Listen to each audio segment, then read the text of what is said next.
Do I want to live or survive? It's not a question about you terminating your life. It's about, are you ready to live, or are you just willing to survive, to get along day to day? It might seem like an obvious answer, but it's a very big step. Most humans survive.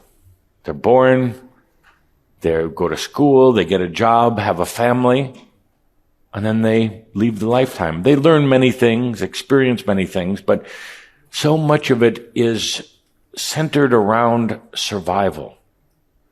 You're asking yourself, am I really, really ready to live? By the way, you're doing a good job in surviving. You've set up the dynamics to have just enough, just barely enough, never too much, never too little. Just enough to get by. You're asking yourself, can I really step out of that survival mode and get into the life mode, to get into living? Your intuition is telling you one thing. Your mind is pulling you back, trying to tell you another thing. You have a strong desire to live. I mean, live. Enjoy. Laugh again. Feel again. Only you can answer this question. And that would be a wonderful time to really, really look into and follow the intuition, because the intuition is already helping you prepare for the journey into real living on earth. You come here to live in this time, to live. The need to go beyond surviving and to truly live in joy on earth right now.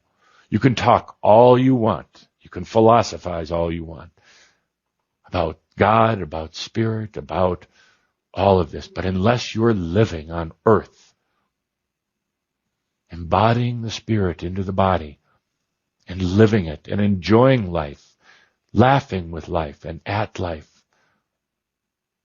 appreciating every moment, you're not living, you're just surviving. You're surviving 10 steps back in duality. You came here to live and to set the example for others of how to live. Sad to say, but you and I both know so many humans, they're just surviving. They don't know why they're here. They're just handling one day, one thing at a time. You came to show how to live, how to have passion. You know, look at some of the phobias. You know about them as a counselor, as a psychologist. People they've become homophobic. Is that a technical word? It is now.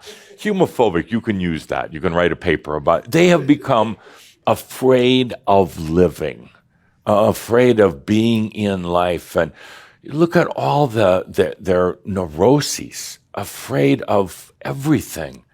That's not living. That's not why you're here. You're here to live, to enjoy life in its most sensual way, without being afraid of your own sensuality. That's it. And without being afraid of death. Some of you would be content with just surviving, just getting by without difficulty or challenge. It won't let you. It will not let you. It will bring you down to the mat, down to the floor. It will wrestle you. It'll put you underwater to the point of nearly drowning you, it being you, to get you beyond mediocrity, to get you beyond just surviving. Why? Because your soul doesn't want that. It doesn't want to just survive. It wants to exist in the most passionate and the deepest way. It wants to feel itself in every moment, not to have itself numbed by you or anything else.